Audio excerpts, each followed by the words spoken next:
Hello, hello, hello, and happy Thursday. Welcome back to yet another live event where we unpack passive investing in apartments and multifamily underwriting one step at a time.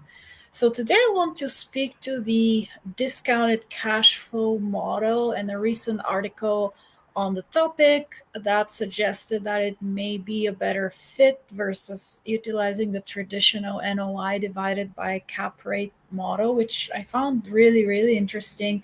But before we dive in, for those tuning in for the first time, my name is Vessi Kapuyan, former commercial lender turned real estate investor. And today I help people in two ways. I help business owners and high achieving professionals by connecting them with well-vetted cash flowing investments in apartments to create additional income streams and achieve tax deferral benefits. And for those willing to do a deeper dive and learn how to analyze deals, I help them do just that, learn how to underwrite from beginning to end so they can protect their hard earned money and capital. And if you're too busy to do that, of course, I can also help you by doing a one-off deal review and guide you, and we can navigate together through the complexities of the deal structure and the underwrite. Without further ado, let's dive straight into the topic. So this was really inspired by an article published by Globe Street earlier this month. And if you'd like a link to the article, simply send me a DM. Discounted cash flows growing relevance in the volatile multifamily markets. And essentially, the premise of the article was that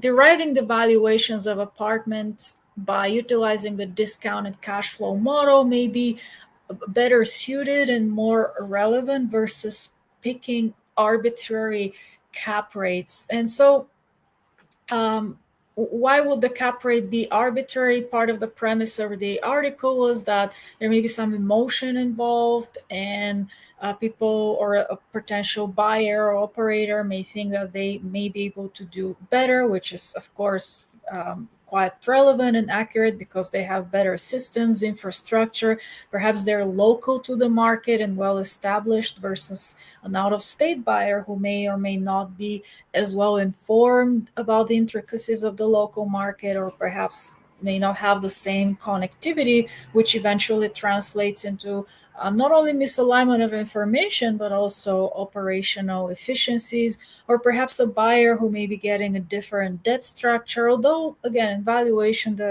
by using NOI divided by cash flow method, divided by cap rate method, the debt component is eliminated. But again, they may be getting much better debt structure and therefore willing to pay a little bit more, or the asset may have a strategic importance, so they assign a different cap rate to the transaction. And so what the article suggested is that by applying the discounted cash flow model and really focusing on the NOI and that factor, and more objective cost of capital, that factor may be eliminated.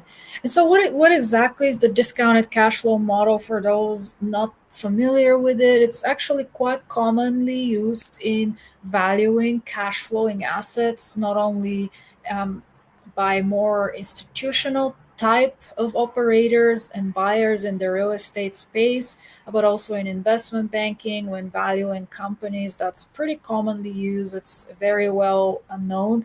And effectively, what that model does is it takes the projected future cash flow, it takes the terminal value, or the for real estate, that would be the value of the property at the time of exit, and it brings those cash flows back to the present to derive that net present value. And because money today, of course, is worth a lot more than money tomorrow for a variety of factors, inflation being one of them, it applies a certain discount rate. And so the very important question then, and when valuing those cash flows apart from the projection factor, which we've discussed in prior live events, and really making sure I have a good grasp on the pro forma top line and the pro forma expenses, becomes the cost of capital to derive that discounted rate. And effectively is the weighted average cost of the discount rate represents the is represented by the weighted average cost of capital, which takes into consideration the cost of equity and the cost of debt. Now, the cost of debt is relatively straightforward because that would be effectively your all-in interest rate. And if you want to be even more precise, you may want to include the actual APR, factoring in other expenses associated with obtaining the debt. And since in most cases, real estate, or almost all cases, at least based on what I've seen, of course, there are always exceptions. Those real estate assets are purchased in LLCs, which are effectively pass-through entities. We can ignore the tax factor there. So you have your cost of debt, relatively straightforward to derive. Then the cost of equity. And the question becomes, well, what is really the cost of equity? And effectively, that can be derived by taking the delta between the risk-free rate, applying a certain market risk factor, also known as the beta, and that really varies depending on the risk level of the asset. Real estate is historically considered less volatile of the market, so it would have a factor below 1.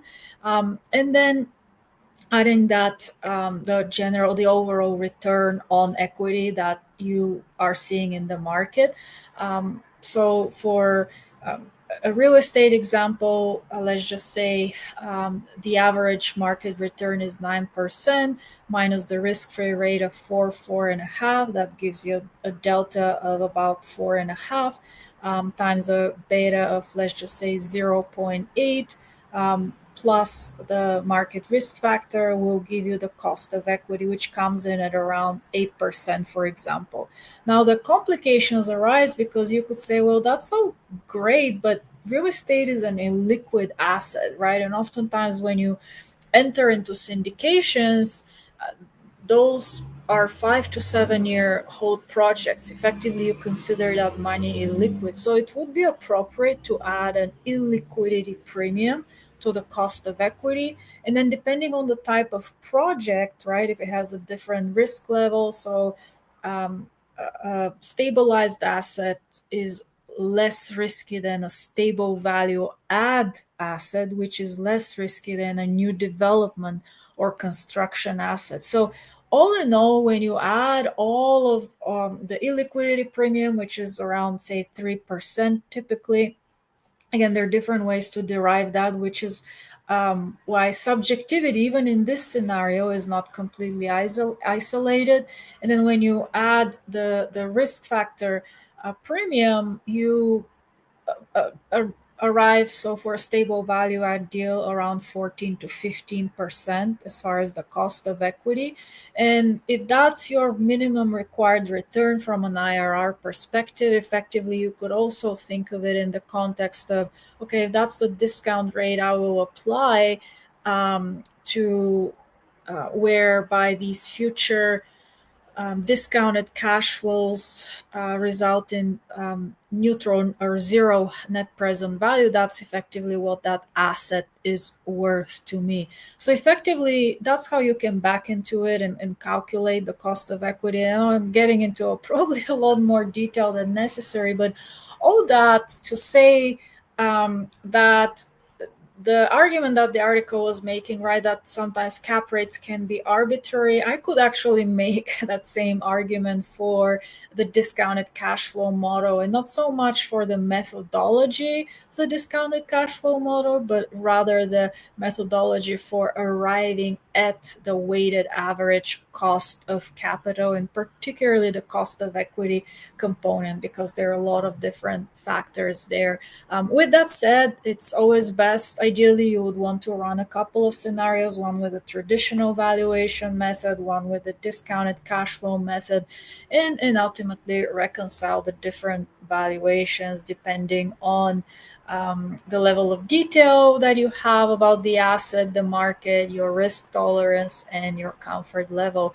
Anyway, if you have any questions or you'd like a copy of the formulas and some of the analysis that I verbally shared during this live event, just send me a DM. I'm happy to share that with you. And I understand today's topic was probably not the most exciting and that it is a little bit dense, but I thought it was relevant, frankly relevant in any market environment, and again, very common in the institutional space, less common around my peers in the within the syndication space. But hopefully you found it helpful and it provided clarity for you.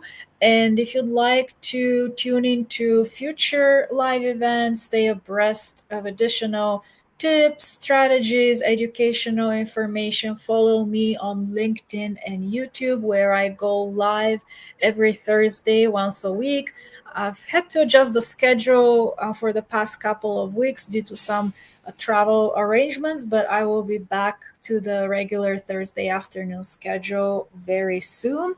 And one quick announcement, I have completed writing my book, and you guessed it right. It's the topic is on multifamily underwriting. So if you'd like to find out more and be part of the launch team, where you will receive a ton of extra bonuses, surprises, as well as complimentary and early access to the book, send me a DM with the code word book launch, and I will share with you more details and additional gifts.